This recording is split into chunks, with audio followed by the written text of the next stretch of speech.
Hudson says 12-team BVR, single flex. We have Lamar, Jacobs, Javonte, Connor, Charbonnet, Warren, Lamb, Puka, Nico, Amari, Lockett. Currently 4-3. Any thoughts and trades? Appreciated. Appreciate you.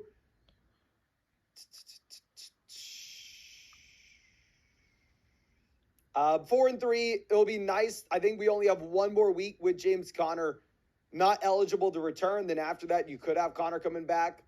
If this is a 2 wide receiver single flex league, I would have told you before the week, you know what? Let's go ahead and let's take one of these depth wide receivers like Nico Collins, and let's see if we can send him with Javonte Williams and go get an upgrade at running back too.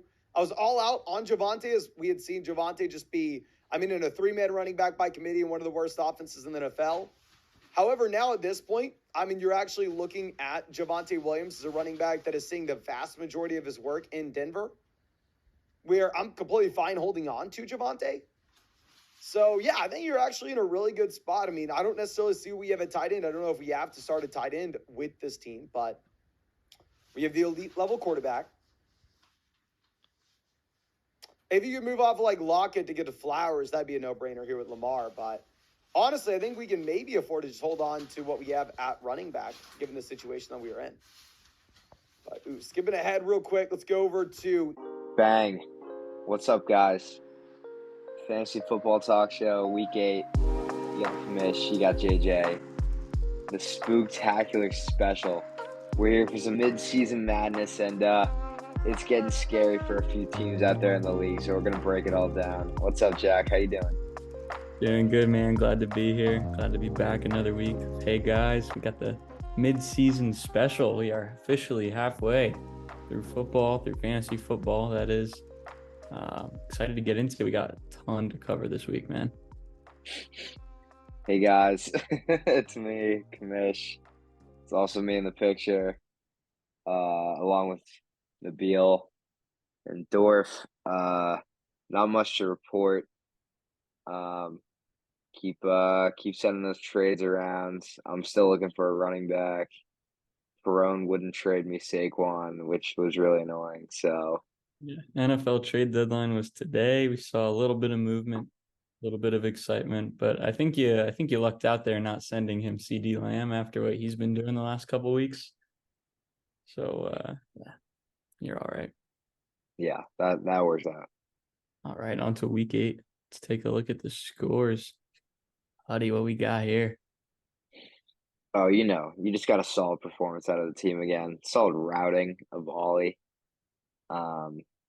Yeah. Lamar not having a huge week, but that's all right because CD Lamb put up 41 points. Just throwing it around the field. Finally, he that was a performance that I wanted from him. He wasn't really putting up those numbers yet this season, so to see that happen was really nice. And then Javonte Williams, just out of nowhere, might be my RB2 now, which is crazy. I just thought he's gonna sit on my bench, but yeah, pretty good stuff coming out of the team this week. CD, insane game, and Javonte, you're right. His first real big game of the season. He had the first game. He had like the vast majority of the snap share in that backfield. We didn't see a lot of Jaleel McLaughlin. We didn't see any P. Ryan really. It was Javonte's show, and they had a lead against Kansas City. So he took care of things. Got a lot of action. Yeah, that was really good to see. Yeah, Huddy, we're both 5-3 now in our division. It's going to be a tight one there. Yeah, both guys looking good here. Yeah. Here was my fate. Yeah. Can't do much about that. Now, you look at the projections. I was projected 122. We put up 121. It was a fine week. But Mueller put up 184 points. I believe that's the highest anyone's put up this entire season. Dak Prescott was unreal. ETN continues his stretch. Gus Bus Edwards with 3 touchdowns. His team is so scary, dude. Oh my God. That's a scary team we're looking at here for sure. Mueller does now officially have the most points scored in the league. He passed Tyler this week, even though Tyler does have a better record, so he still maintains that 1 seed. But yeah, not much for my boys here. Amon-Ra was great again. Addison, great again. But yeah, you can't compete with 184. You're not winning. All right. The battle of Scott and Murray, the matchup we've all been waiting for. Break it down for me, Huddy. I think the league is happy when Scott loses. I think that's just kind of like a community blessing. Sorry, Scott, but it's just everyone has a good time. Yeah, nothing crazy going on. I think Murray's team has improved the last few weeks with Brees Hall finally putting up like Give me pretty one second. sizable numbers. Just to commish here for now. Little shit just like took all the candy in the bucket. Jameer Gibbs, 30-point game. Finally. A Yeah. huge outing out of him, which Scott was waiting for, I think. Yeah, Jameer Gibbs looks really good. Just in time for Montgomery to come back and steal all the touchdowns again in a couple weeks. Yep.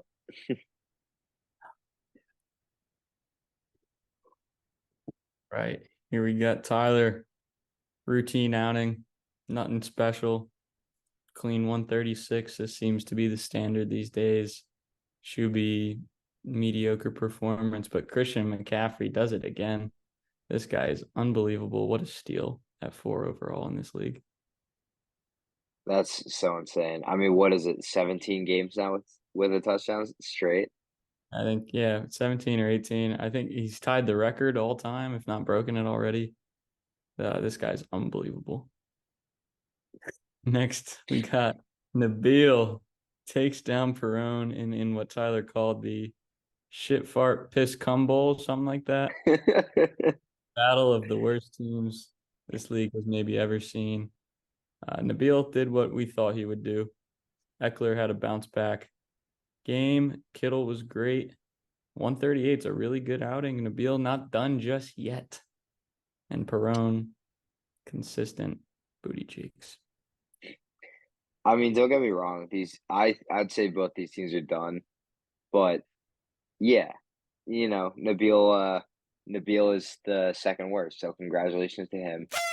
There are good components to his team. I won't lie, but I don't know. Just 2-6.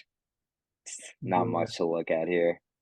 And tough. Joshua Dobbs now getting traded to the Vikings. That will have some interesting implications. I don't Yeah. know.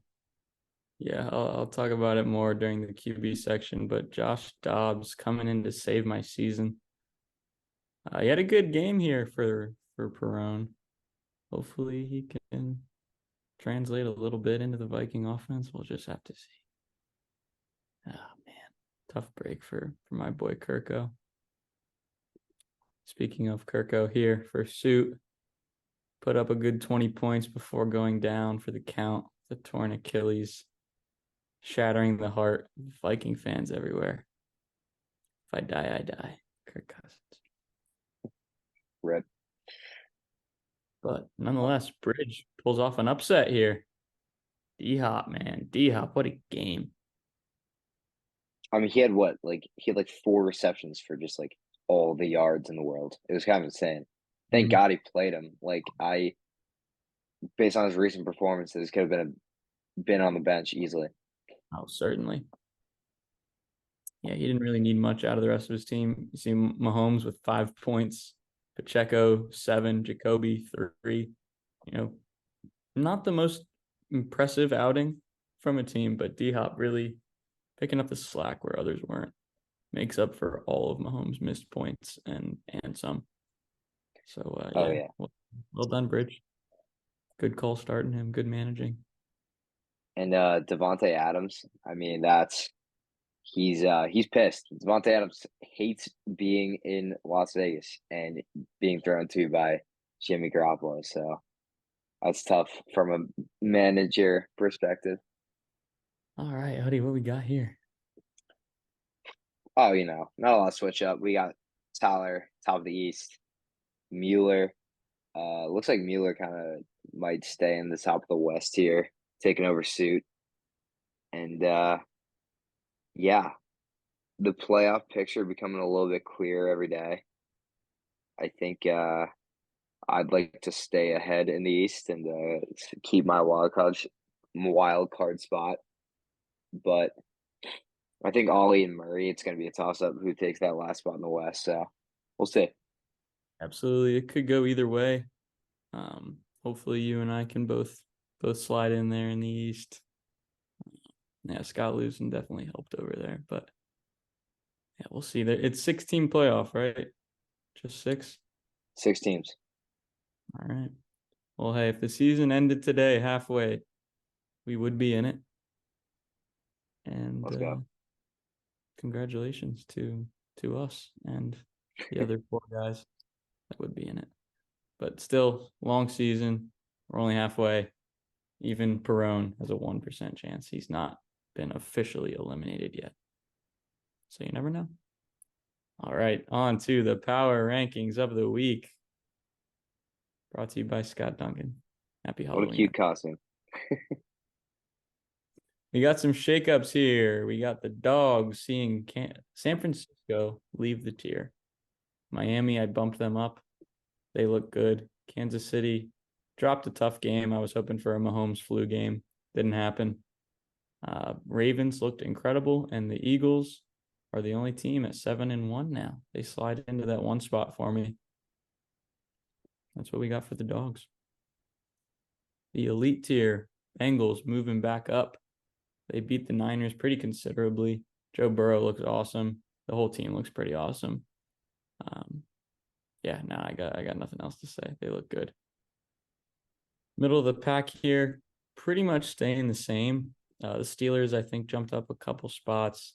Vikings jumped up a couple spots because they do look really good as of late. But that may change, as we all know. So I think that's a lot of bias. I mean, dude, Cousins is out. Yeah, I know. I'm going off of what has happened this season, not what I think will happen the rest of the season. If that were the case, they would probably bump down quite a bit. But hey, you never know. The defense looked good. Hopefully Josh Dobbs can come in and do some things. Hopefully Jefferson will be back in a week. I don't know. They've won 4 out of their last 5. They're in a wild card spot. Beat the Niners, and they do still have a pretty darn easy schedule coming up. So hopefully they can crank one out this week while Josh learns the playbook, figure it out against Atlanta, and stay all right. They committed to, they made a trade for a quarterback. They didn't deal Daniel Hunter, so I guess they're gonna try to win. I can only hope that they do. Introducing a new tier this week because this game was just so bad that I had to do it. The Giants and the Jets, the Battle of MetLife in New Jersey. Was this the worst football game you've ever watched in your life? I was grateful enough to only turn it on when it was at the end of the 4th quarter, when it was going into overtime. Even that was so boring. I mean, I don't even know what happened. Who is the Giants' 3rd string? DeVito or whoever? Looked like they plucked him straight out of The Sopranos. Dude, some Italian kid they found on the side streets in Brooklyn. Like they just I don't know where they're finding these kids to play, but half of the Giants roster wouldn't make another NFL team. I'm certain of it. It's unbelievably bad. Yeah, that game I hope I never see again. Yeah, that was awful. And somehow miraculously, Zach Wilson and the Jets are 4-3, which is crazy because they are so bad. They beat the Eagles. Let's not forget that. Right? Imagine Rodgers was there. Imagine they'd be like 7-1 if they had a competent quarterback and a healthy O-line. It's crazy, man. In the bottom, we got the Broncos moving up from super ass to ass because they did beat the Chiefs. Russ cooked for once in his life.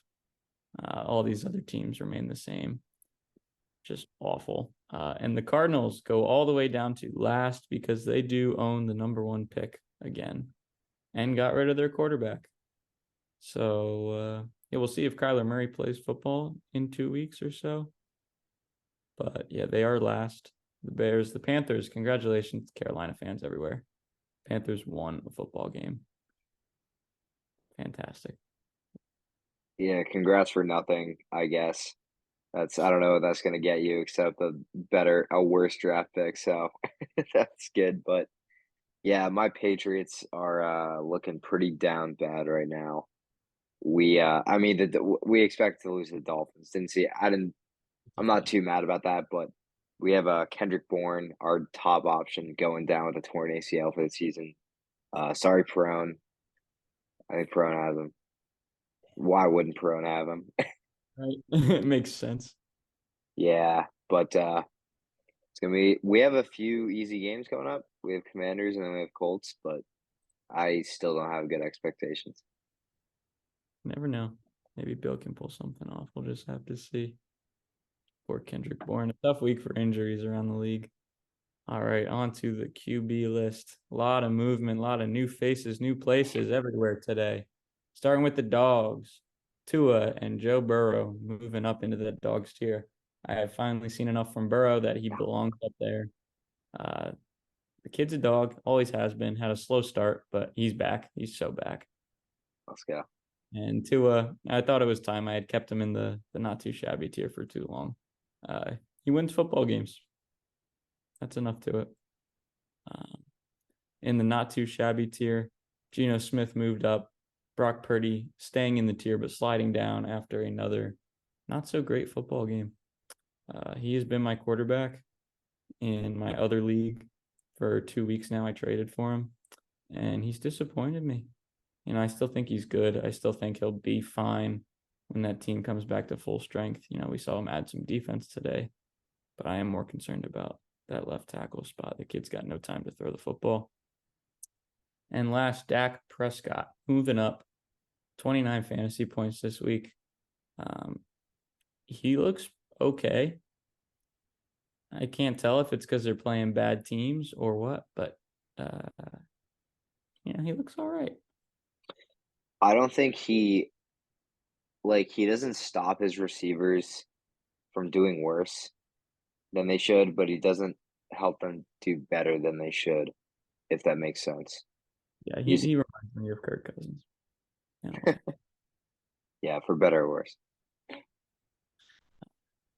In the shabby tier, moving up, Russell Wilson. Another good outing. He's been oddly consistent this year. He's had 2 duds, but he's been a top 10 quarterback in fantasy somehow, some way, on a struggling Broncos team. Same case, Sam Howell, who is QB 8 on the season. The kid puts up crazy stats. I don't think he's that good, but his numbers are great. They have Bieniemy as the OC. I think they're just giving him good plays. I think they've got a pretty dynamic offense most of the time. So I think he's just kind of in the right place at the right time. So, good for him, I guess. I hope that guy gets a head coaching job. He deserves it more than a lot of coaches in the NFL, especially Josh McDaniels. That guy sucks. That guy sucks.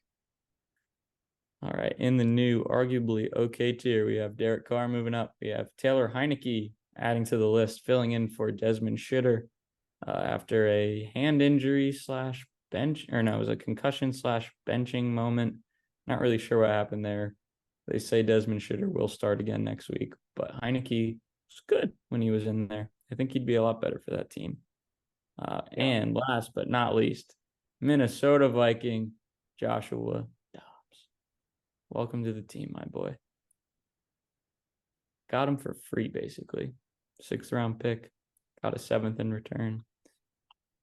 I can't complain. He's looked good this year. He's been a solid fantasy option. We'll see what he can do with all the weapons in Minnesota. Huddy, as a non-Vikings fan, what are your thoughts on this? I don't think he's a bad quarterback. I think it's good for Arizona because they want to lose. And yeah, they just kind of traded away a decent quarterback, and now they're starting Clayton Tune. So it's good for them, I guess. Way cooler than Morgan Wallen, and it's Will Levis. For those of you that don't know, Will Levis's girlfriend, that super hot IG model or whatever she is, that we all saw her on draft day in the waiting room with him, looking fine as hell. Left him for Morgan Wallen, which was a mistake. Will Levis, debut game, gets the nod from Coach Vrabel and throws for 260 something and 4 TDs.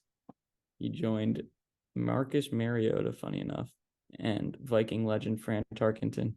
The reason why I'm a Vikings fan, because my dad, as the only quarterbacks to throw for 4 TDs, no picks in their debut game. This kid looked fucking fantastic. I can't tell if it was, a bad defense he was going against, but he looked good. I like it. I mean, I remember her plummeting down draft boards. Everyone thought he was going to go first round, and then went second. So a little underdog story.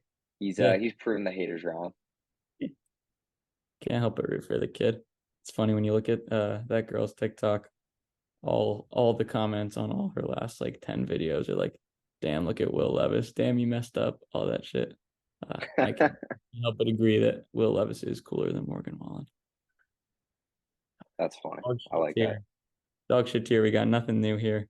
A lot of familiar faces. Bryce, Mack, PJ Walker, Jordan Love scooted down after another abysmal outing.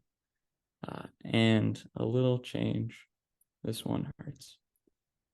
Kirk Cousins tier is different now. It's not the slightly above average quarterback that can lead you to a wild card spot. It is the list of QBs who are not playing football because Kirk Cousins tore his Achilles.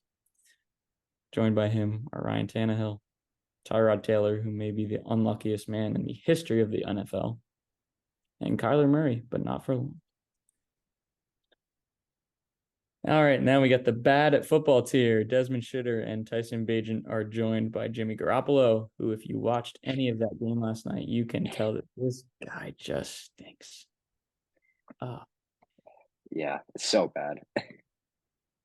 He's so bad. I mean, he didn't have a lot of time to throw last night. I get that, but missing Devontae Adams on that wide open touchdown, Fink would make that throw.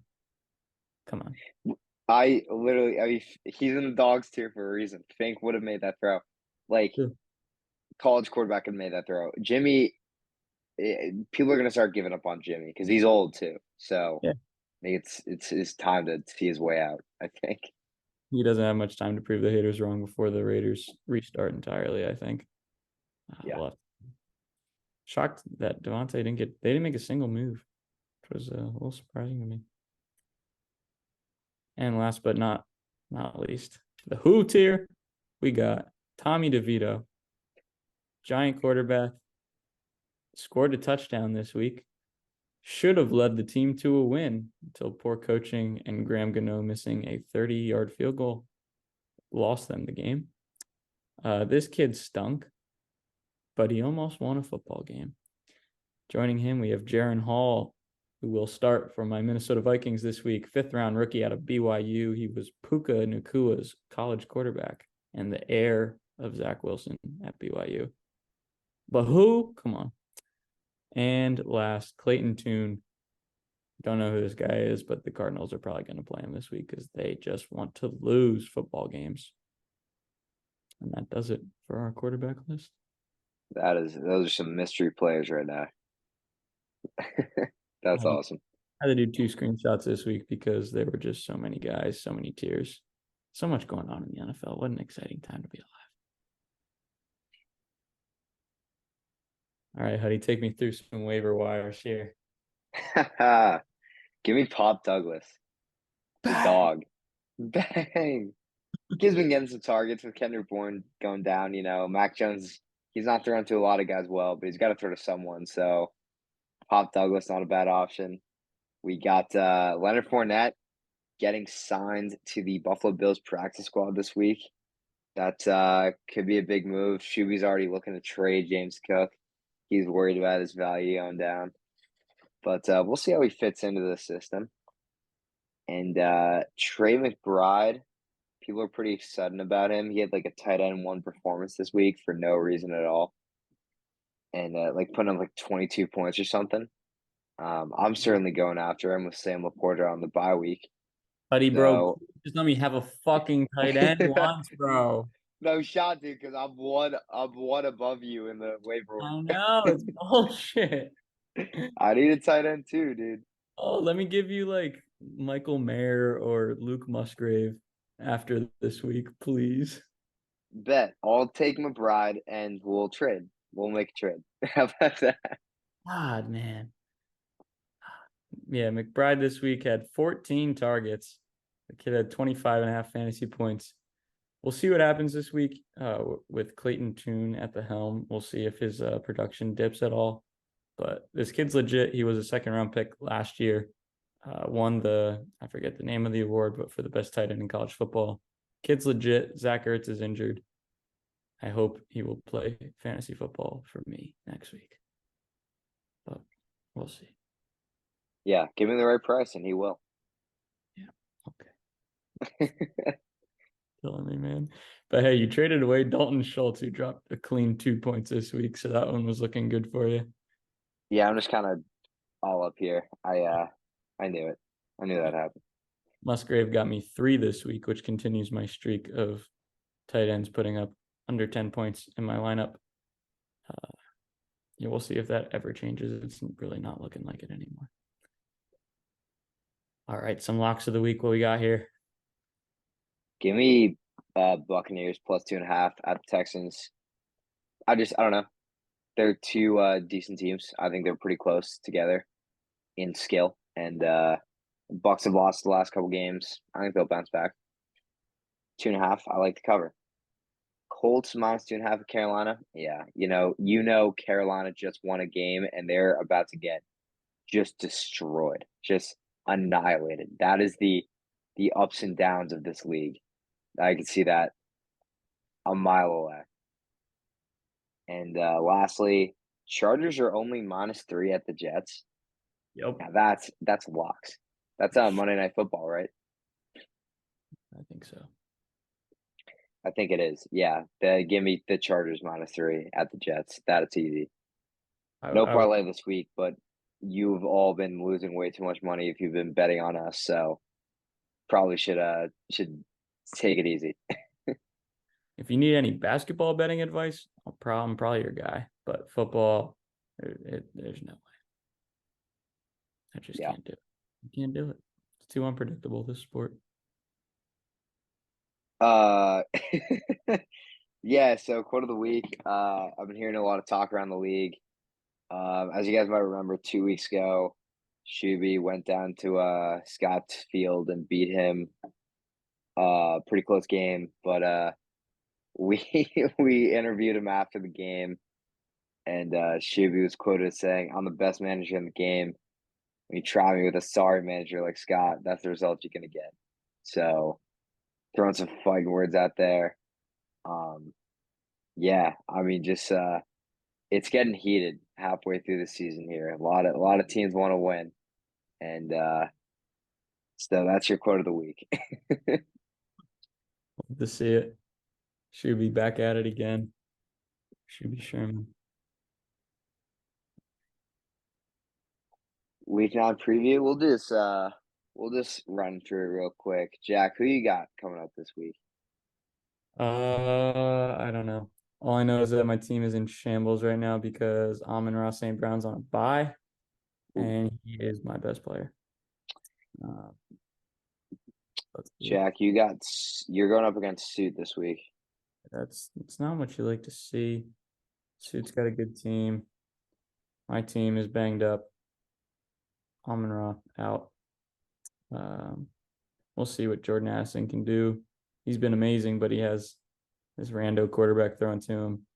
Both my running backs had need a bounce back week this week. They were both pretty shitty. We'll see if Zach Charbonnet is actually maybe taking over that backfield. Who you got, Hoodie? I'm facing Shuby this week. Hopefully a routine win. Javonte Williams is on bye, and Connor's still in the IR, so I'm gonna have to play Jalen Warren as my RB2, which is not what I want to do. But or Charbonnet. Might throw Charbonnet in there. Looks like he's stealing some time from your guy, Jack. Yeah, no, I just gotta hope that Walker did have an injury designation coming in. Hopefully that's the reason why Charbonnet saw so much action. But hey, the kid's good. See what happens. Yeah, never know. But well, I think that'll do it. Jack, any closing remarks here? Prayers out to Kirk. I know he's praying for himself, but as much as I give you shit, I respect you. You've been my quarterback for the pleasure of 4 years now, so I'm wishing you the best in recovery. It's been a pleasure, buddy. Oh, as always.